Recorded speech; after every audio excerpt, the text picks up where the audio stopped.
Second of all, this notion of inflation is nonsense. Inflation is a very complex phenomenon that, although economists pretend to know how and why it happens, there is no magic formula. It's not like splitting the atom, okay?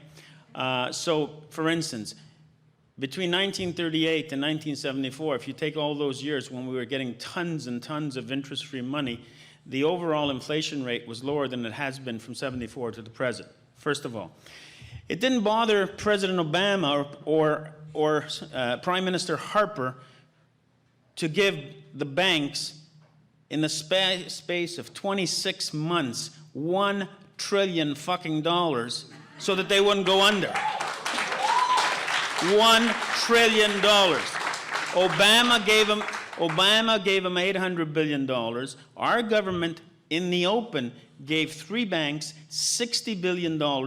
Otherwise, they might have collapsed. And then secretly assumed another $162 billion in toxic CHC mortgages for a total of $220 billion, which is almost the budget for an entire year for Canada. And that didn't cause any inflation, all that interest-free money. Not only was it interest-free, it was a gift. It was given away. So that's why that notion of, and now, as a lawyer in court, this is not the debate I have to engage in, except only to the extent to debunk assertions of fact being made by the government that we can't do this because it would cause inflation. Well, then why did you do it with steroids a few years ago? Okay. Now, the second thing that people should be on notice is Rob Flaherty, when he was finance minister, and Rob Flaherty was, as a human being, was a sweetheart. I can tell you that from Ontario. And he had, he was really, a lot of his measures were never put in, even though the government promised to put them in. In the last 2 budgets, he put Canadians on notice. If I tell you that I read the budget papers every year and I look at them, you probably think I don't have a life, but it's because I'm a tax lawyer. I need to know what's, I have an interest in this historically and constitutionally. In the last 2 budgets that he oversaw as finance minister, how many of you heard of the term bail-in? Not bailout, bail-in. Show of hands? All right. So, let me explain to you, sorry, suckers, what bail-in means, okay? With the first financial bank crash in 2008, the governments, the US and Canadian governments, bailed out the bank debt. Just gave them the money, they bailed them out. Flaherty said, never again. He put us as taxpayers and depositors on notice that we're bailed in to the bank. When you deposit $100 into a bank account, I have some news for you that you probably don't know. The money belongs to the bank. It's their money.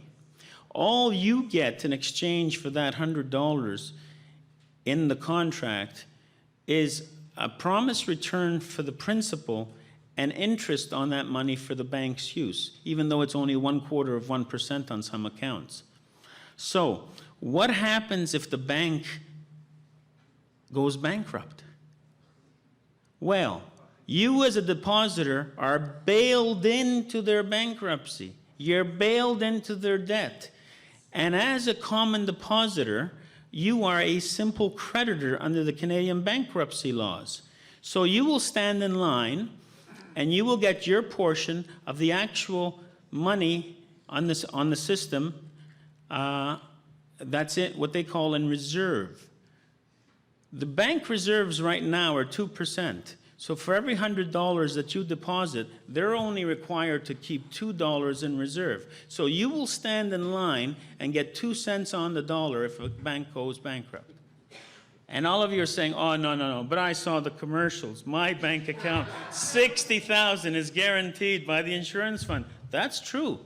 But the entire global maximum of that fund nationwide is $2 billion. So maybe you'll get another quarter cent in addition to your 2 cents. That insurance fund is a placebo, okay? It's only $2 billion. That's nothing for a nation of 35 million people, all right? So understand this. You are bailed in to the bank's debt. And people ask me, you know, when I talk at conferences, well, you think what almost happened to Cyprus could happen in Canada? Yes. I say no. It's already happened in Canada.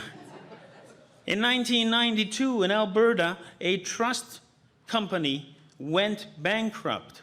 Mr. Justice Esty of the Supreme Court Justice ran an inquiry. At the end of the day, I think those depositors got 8 cents to the dollar. So not can it happen, it's happened. And of course, it happened in the Great Depression, big time, okay? So this is where we are.